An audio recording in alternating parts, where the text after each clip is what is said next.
Hello, happy Saturday, Eagles fans. Nicky Stees here, and it's about 24 hours away from the kickoff to our Week 3 matchup against the Washington Commanders. Then, if you're just coming into the stream, do me a favor, drop a like, help out with the algorithm, subscribe if you're new, hit that notification bell. You're more welcome to leave a comment in the live chat. And I do have the poll up on YouTube. Simple question, who do you think is going to win tomorrow? Eagles, Commanders, and I always throw that rare scenario of a tie just because I feel like it's being realistic. Because it can happen. Obviously, it's unlikely, but it can happen. So you have to realistically put that option in the unlikely event it happens. However, let's get into it. So will be tomorrow, 1 p.m. Eastern Standard Time. We'll be playing against the Washington football team on the road. So it's our second road game, our first division game of the season. So it's going to be interesting to see. So we have to travel to FedEx Field. We know what happened last time we were at FedEx Field. Damn near killed Jalenhurts and injured some Eagles fans. So please do not let that happen again this year. But yeah, so there's going to be an interesting game. There's obviously one made headline going into the game, as you can tell by the thumbnail in the video, which is also the same as the screen while I'm doing this audio. Is it Carson's revenge or is it the Eagles' revenge? So that's the one thing that's going to be at stake, because for Carson Wentz, there is obviously the opportunity for his revenge here, for him to actually play better, as more disciplined football, and possibly get revenge against his former team in the Eagles. Now, obviously, as Eagles fans, we don't want that happening. We want the Eagles to win. However, for Carson Wentz, there is something on the line, and there is the potential opportunity for him to win and lead his team to victory here and show that he's matured as a quarterback and has gotten better as a leader like he claims he has tried to do. But we'll have to see. Let's now obviously see what happens. And for the Eagles, obviously, it's a chance for revenge against them by beating up on the Washington Commanders, led by Carson Wentz, to see, this is why we don't need this guy. See, we're better off with Jalenhurts. We made the right call moving forward. This is our opportunity to prove it head-to-head against the Washington Commanders, quarterbacked by Carson Wentz. So there's a great opportunity in hand right there. So there's the possibility that we could get some revenge on this game too. So now going into this game right here, obviously we're entering week 3. We are 2-0. The Washington Commanders are 1-1 entering this game. And what is possibly on the line is potential, for first place here. Because if we win this game right here, go 3-0, and the Giants lose to the Cowboys, that puts us in first place right there. But if the Commanders were to win, go to 2-1, and the Giants were to lose, that could possibly be a 3-way tie for first, or actually a 4-way tie right there. That would leave the division wide open, like it's week 1 all over again. So there is the potential for either the Eagles, if they flat out win, to be in, and Giants lose, to be in sole possession of first place, or possibly the winning team to be in a tie for first place, depending on how it plays out and how the Giants-Cowboys game plays out. So there is that potential right here. So, and as far as the Commanders go in this game, we know they're 1-1. They beat the Jacksonville Jaguars week 1, 28-22. So Carson Wentz got his little revenge against Doug Peterson there. But even in that game, he looked sloppy too, which I'll get more to Carson Wentz in a second, how he looked in these 2 games. Then last week, they lost to the Detroit Lions last week in an ugly game. They started to score more points late in the game, but by that point, it was already too late. They ended up losing 36-27. Don't let the score fool you. They were outmatched by the Detroit Lions in that game. The same Detroit Lions we narrowly beat week 1, 38-35. And then week 2, obviously, did the Minnesota Vikings on Monday Night Football, 24-7. I did the live play-by-play for both games. Now, tomorrow, due to my schedule, due to obligations I have, look, I'll not be able to do that live stream for the game. However, I will definitely be able to do a post-game recap sometime Monday. So I want to get that out the way right now. But let's get back into what I was saying right here. So I'm going to take a brief look what's going on with Carson Wentz right there. So for Carson Wentz right there, okay, so far he's through his 2 games thus far. I've seen a guy who kind of at times he looks like he's playing a lot similar to the way he played with the Eagles. You know, he get some good passes, puts up some good statistical numbers. But if you look at his overall performance, it wasn't that great. Like week 1 against the Jaguars. Let's take a look at that. Remember, yes, Carson Wentz put up good fantasy numbers with the 4 touchdown passes, but let's not forget, too, he threw 2 interceptions in that game against the Jaguars. Let's not forget that right there. So, yeah, Carson Wentz threw 2 picks against the Jacksonville Jaguars in week 1. Yes, he also threw the 4 touchdowns. Yes, that is true, so he still makes some of the same mistakes we're used to seeing him make. Let's take a look at last week. He also had another one of his vintage fumbles. It wasn't a lost fumble, but it was a fumble, which we know is a habit through Carson Wentz's career, going all the way back to his time with the Philadelphia Eagles. We saw that right there. He did throw a pick. And yes, he was under pressure, and you give credit the Lions' defensive line got pressure, specifically Aiden Hutchinson, showing he's the real deal so far. Yeah, so there was that too, but so far through his 2 games, if you look at Carson Wentz, you see a lot of similarities to his tenure with the Philadelphia Eagles. You look at his numbers on paper, you look at the touchdown interception completion ratio, the yards, and say, oh, he had a solid game. Not considering all the overthrows and all the incompletions he threw that could have done better with. Not to consider how many times he gets sacked, fumbling the ball, you know, all those things that also go into effect too, not just the fantasy numbers. So Carson Wentz, again, it's the same situation in a different place so far. So I'm not really sold on him right there.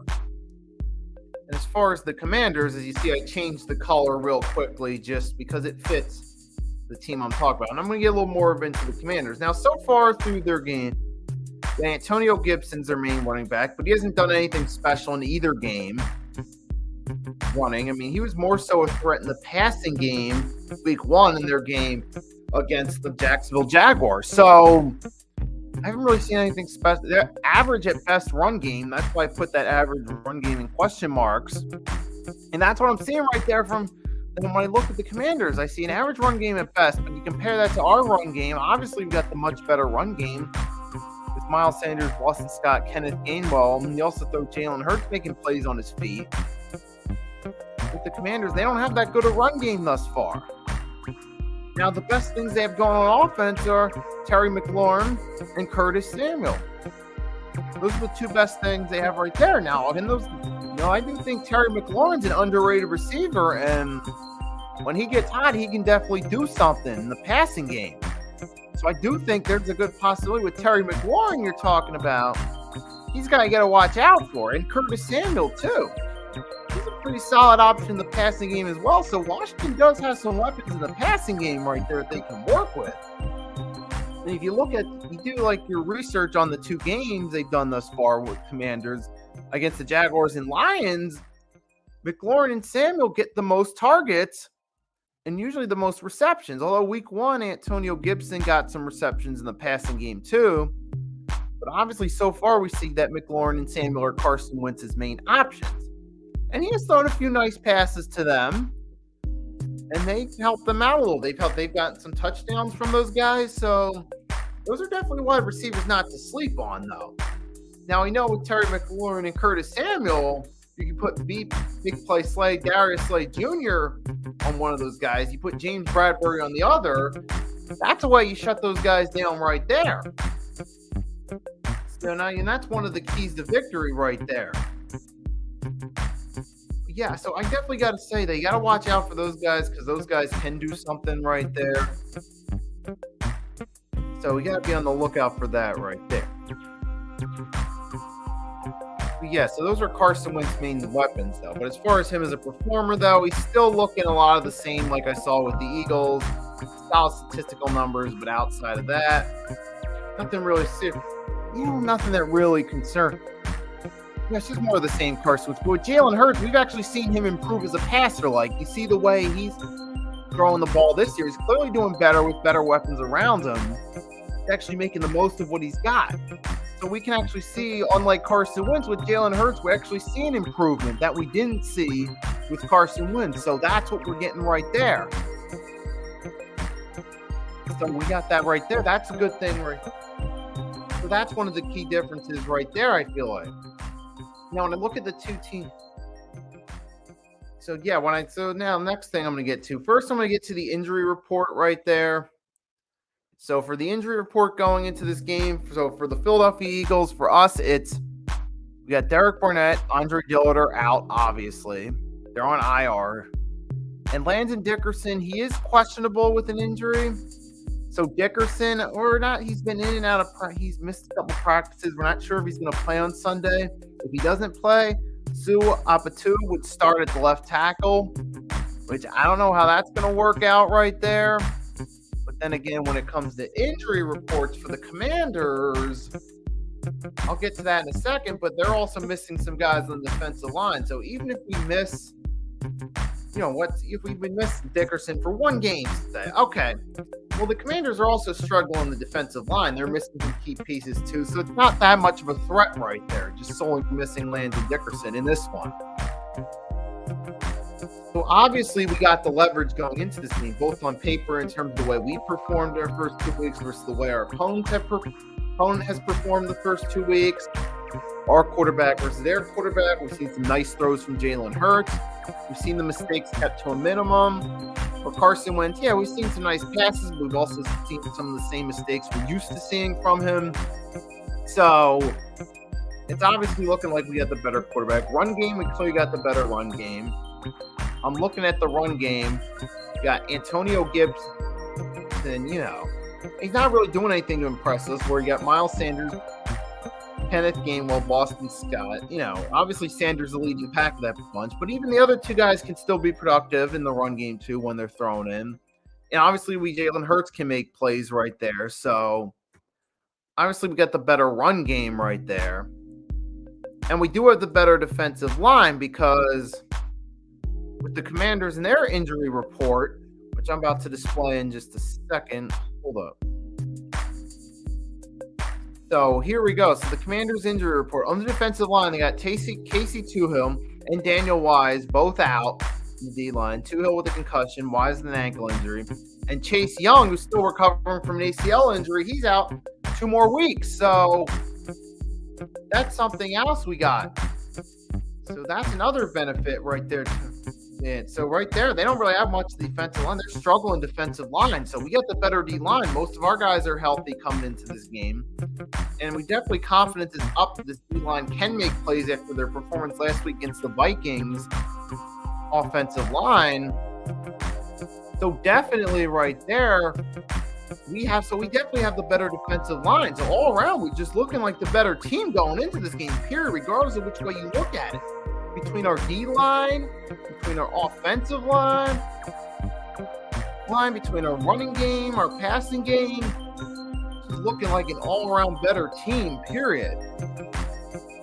So that's clearly we have that benefit right there. So yeah, we should be 3-0 going this game. Obviously, we're the favorites, and after last week, confidence is up. So we should be winning this game. And to anyone that's coming into the stream, if you haven't done so, do me a favor, drop a like, help out with the algorithm, subscribe if you're new, hit that notification bell so you're notified when I upload a new vid, leave a comment in the live chat. And also the poll's still up. It's going to be up till the end of the stream right here. Poll is just a simple question. Who do you think is going to win this game?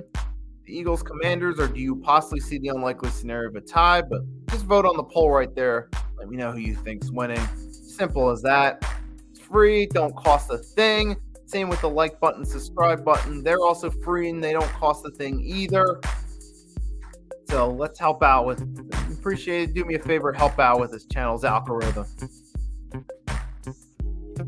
So back to what I was saying. So we look at the injuries. So obviously we're pretty much the favorites. We should be winning this game right here. I mean, we beat the same team twice last year. And now here they are this year, going into this game. We've got the better all-around team right here.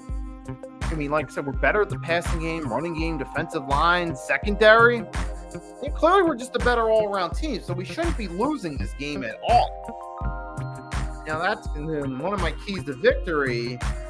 Consider this a free preview, is not to take them lightly, not to sleep on them. But yeah, pretty much right there. So we should be winning this game. But the keys to victory for the Philadelphia Eagles in this game against the Washington Commanders, one of the keys, key number one, is to blitz Carson Wentz. Yeah, blitz Carson Wentz. We saw what the defensive line did last week, going out right on, just went all out on Kirk Cousins. You saw when they got pressure on Cousins, they made some plays, forced him to make some bad passes. And that led to just getting 3 picks on him. It led to a lot of sloppy incompletions from Cousins, which goes to show that pressure from the defensive line can help us out, and it helped us out greatly last week to contain the Vikings offense to only 7 points. So if we can do that again against Carson Wentz, who's known to struggle under pressure, that can be a huge key to victory right there itself. And as far as Jonathan Gannon, look, what you did last week, look, that was certainly a better defensive strategy. It worked out last week. Now, don't let up this week. And I'm hoping that with Jonathan Gannon, look, he saw what happened last week, and he takes note and says, you know what, it worked out really well last week. Let's do a similar strategy this week. I hope he doesn't fall back into his old ways after 1 week, which he shouldn't. He saw what happened last week. He should take note of that and to be like, hey, it worked out our strategy against the Vikings worked. Let's keep something similar going forward. So obviously, if we blitz Wentz, that'll force him to make some ugly throws under pressure, and that can work out well in our favor right there. Force him to throw some interceptions, or possibly get some sacks on him because he likes to hold on to the ball and try to play hero ball. We could possibly get a fumble out of him, get some sacks out of him if he tries to hold on to the ball too long. So the blitz obviously get to Carson Wentz. You force him to make mistakes. That works out great in our favor right there. I mean, there's just so many ways it could work out. There's possibly if Wentz fumbling, which we know he can do. We get more sacks on him. He tries to hold the ball too long. He throws ugly passes. Get him under pressure. Force him to make mistakes. Obviously, and another key to victory is effectively running the ball. We've done that well so far these 2 weeks right here. And with their defensive line being battered, we should at least be able to get past the line of scrimmage on most of our runs right there. With you giving it off to Miles Sanders, Kenneth Gainwell, Boston Scott, or Jalen Hurts makes a play on his feet. With that battered defensive line, we should be able to do that right there.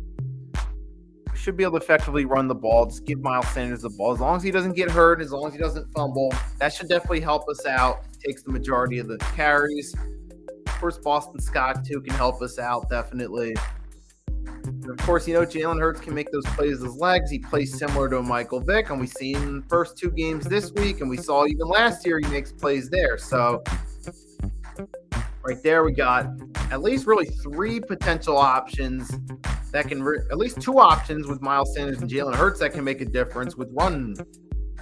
And even Boston Scott can help us out too.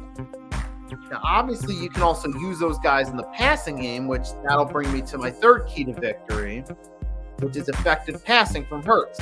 Now, we've seen it well through the first 2 games with all those weapons there. You got A.J. Brown, Dallas Goedert, Devontae Smith, especially last week. He was the main target last week. Zach Pascal can be used to get Quez Watkins in there. You saw that one play where he burned the Vikings secondary last week on Monday Night Football, so could possibly be doing the same here.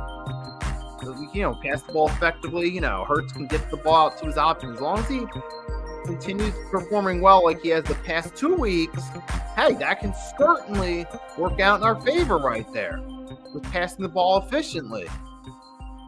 Obviously, that's a key right there. Just, get the ball to A.J. Brown. You'll get it to Dallas Goedert, Zach Pascal, and you also get the running backs in the pass game too, which I alluded to at the end of the previous point. Because you can use Miles Sanders, Boston Scott, Kenneth Gainwell in the passing game, and they can make some plays from there. Give them the pass on the screen, and they can do some, they can do the rest. So that certainly works out in our favor right there. That's another key right there. And obviously, one of the biggest keys, another thing we got to do better at, which we struggle with the first 2 weeks, play disciplined football, especially with our offensive line. We got to be disciplined, okay? Can't be getting called for an eligible man downfield.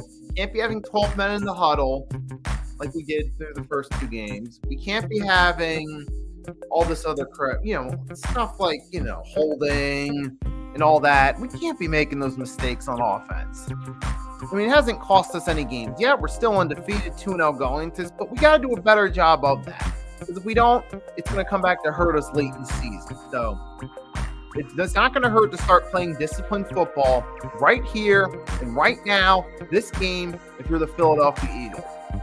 It's the time, just get out there, play discipline. That's one thing you got to do right there. Just don't be committing all these stupid penalties that get first downs called back or get second and shorts to second and long. Don't take a 2nd and 1, turn it to a 2nd and 6. Don't be backing us up 10 yards with stupid penalties. I mean, it's just basic principle to just play discipline, not to commit those penalties. Exactly. And just, also playing discipline means, effective clock management, managing time of possession, offensive linemen, everyone being on cue with their routes, receivers on cue with their routes, offensive line on cue with their blocks, jalenhurts on cue with his targets, make sure run in the right situation, but also, throw in the right, with also being able to read his options. Those are just simple things of disciplined football right there. It's something we got to do here. Just play this disciplined football.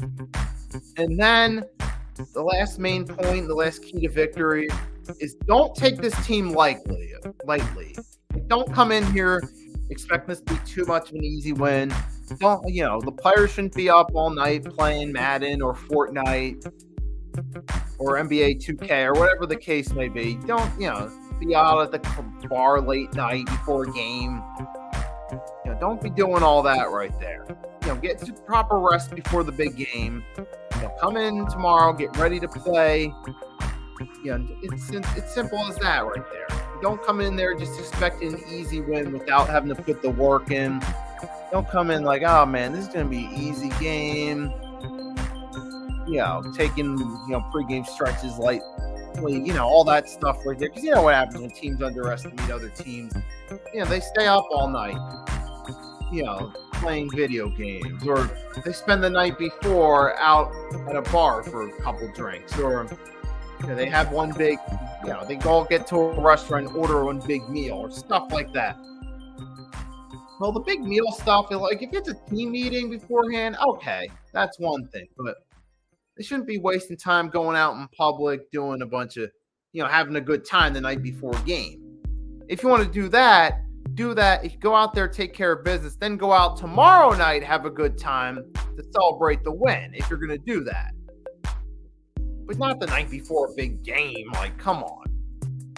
Obviously, those are things. And don't come into this game under-prepared, under-practicing, for the game, obviously. So they got to definitely make sure they don't take this team lightly, because the Eagles are favorites. Like I said, you look at all the battles from front to top, we pretty much look like we're the better team. I mean, their defense has struggled. I mean, their defensive line is better. They've given up a total of 58 points in 2 weeks. And they struggled last week against the Lions. Even against the Jaguars, they let their foot off the gas pedal a little bit defensively. And that is in part due to, Chase Young's missing, so their defensive line's out. But you know what? The point being, though, is regardless of where you look at it, offense, defense, backfield, secondary, we clearly match up better against them. We should come out with the W right here. There should be no ifs, ands, or buts about it. It's just obviously we don't want to take that for granted and think that it's going to be such an easy win. We don't got to work for it. We don't got to work as hard and prepare for it as like we typically do. Obviously, you get the point, though. So those are my main keys to victory right there. So to everyone that tunes in, whether you tuned in live or whether you caught this after it was recorded, thank you for tuning in. Hope you enjoyed this. If you haven't done so already and you're watching it at this point, drop a like, help out with the algorithm, show your support for the channel. Subscribe if you're new. Hit that notification bell so you know if I'm going to upload a new vid. Leave a comment. Even if you're watching this after it's been recorded, you can leave a comment in the comment section. Let me know what you think are your keys to victory, what you have as the final score for this game, or whether there's additional points you want to add to anything I said. Whatever the case is, let me leave a comment. Feel free, welcome to leave a comment about this game. Let me know what you think. Most of all, everyone watching, have a wonderful day or night. If you're going to go out Saturday night, I say this every weekend, but it's an important reminder. Do so safely. Call an Uber, Lyft, taxi, or have a designated sober driver take you home if you're going to go out drinking. Most of all, so please have a safe Saturday night.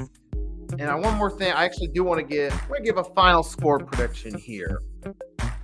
I'm going to go with 35-20 Eagles in this one. I do think the Commanders can score some points and they can at least be competitive, but clearly we're the better all-around team, and we should certainly get this W here. No questions asked. Fly, Eagles, fly. Now, like I said, I will not be able to do a live stream of the game tomorrow, but I will be back Monday to record sort of recap of it, so be on the lookout for that vid. Best of luck to the Eagles. Let's see what happens. That's all I'm going to say. Nicky Stees, signing off.